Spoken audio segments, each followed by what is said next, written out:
नमस्कार। चलिए आज इतिहास के उन पन्नों को पलटते हैं जहां राजभर समुदाय की एक बिल्कुल अलग ही पहचान छिपी हुई है।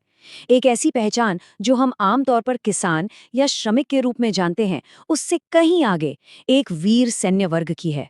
आइए राजभर समुदाय के इसी शौर्य से भरे सैन्य इतिहास की गहराइयों में उतरते हैं। इस सफर में हम 6 खास पड़ावों से गुजरेंगे। सबसे पहले उनकी असली पहचान को समझेंगे, फिर उनकी सेना की बनावट पर नजर डालेंगे, उनकी लड़ने की कला को जानेंगे, महाराजा सुहेल देव के जबरदस्त नेतृत्व को देखेंगे, उनके मूल्यों को पहचानेंगे और आखिर में उनकी विरासत को समझेंगे।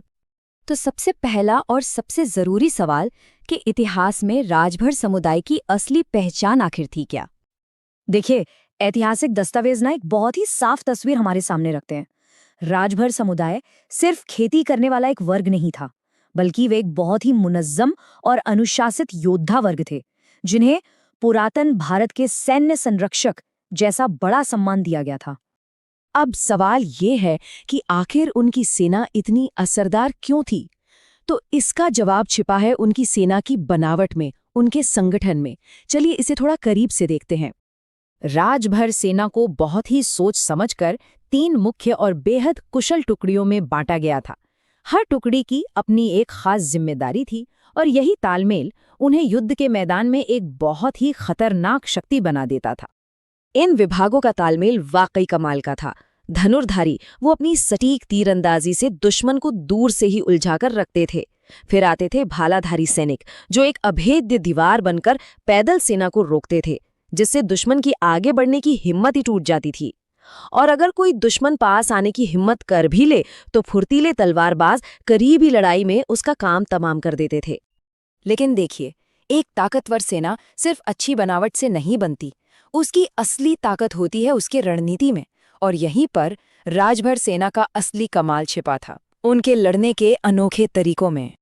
वो गुरिल्ला युद्ध के उस्ताद थे।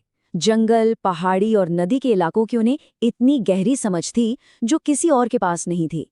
वो रात के अंधेरे का फायदा उठाकर अचानक हमला करते और दुश्मन कुछ समझ पाता उससे पहले ही गायब हो जाते। उनकी तेज घेराबंदी और घात लगाकर हमला करने की तरकीब इतनी जबरदस्त थी कि वो कम संसाधनों में भी बड़ी बड़ी सेनाओं के लिए एक बुरा सपना बन गए थे। अब बात करते हैं राजभर इतिहास के सबसे सुनहरे, सबसे गौरवशाली अध्याय की। ये अध्याय महाराजा सुहेल देव के नाम से जुड़ा हुआ है। उनका नेतृत्व और उनकी बहादुरी आज भी एक मिसाल है। साल 1034। भारतीय इतिहास की किताबों में ये साल हमेशा के लिए दर्ज हो गया। ये एक बहुत ही निर्णायक साल था। ये वो वक्त था जब एक ऐसी ऐतिहासिक लड़ाई लड़ी गई जिसने उत्तर भारत की तकदीर ही बदल कर रख दी। मैदान था बहराइच का। एक तरफ थी महाराजा सुहेल देव की सेना जो अपनी संस्कृति और अपनी सीमाओं की रक्षा कर रही थी, और दूसरी तरफ थी गाजी मियाँ की हमलावर फौज। इस जंग में महाराजा सुहेल देव की एक शानदार जीत हुई। ये जीत सिर्फ एक सैन्य जीत नहीं थी, ये राजभर सेना की कमाल की रणनीति और उनकी बेजोड़ बहादुरी का जीता जागता सबूत थी। तो आखिर उनकी इतनी बड़ी सैन्य शक्ति का स्रोत क्या था? सिर्फ हथियार या रणनीति नहीं, बल्कि वो मूल्य थे जिनके लिए वो लड़ते थे। चलिए जानते हैं कि वो कौन से मूल्य थे। इतिहासकारों ने राजभर सेना को एक बहुत खास नाम दिया, धर्म रक्षक सेना। ये नाम ऐसी सेनाओं को दिया जाता है जो अपने निजी फायदे या सत्ता के लिए नहीं लड़ती, बल्कि जिनका मकसद होता है न्याय, संस्कृति और आम लोगों की हिफाजत करना। उनके लड़ने के पीछे 3 पक्के सिद्धांत थे।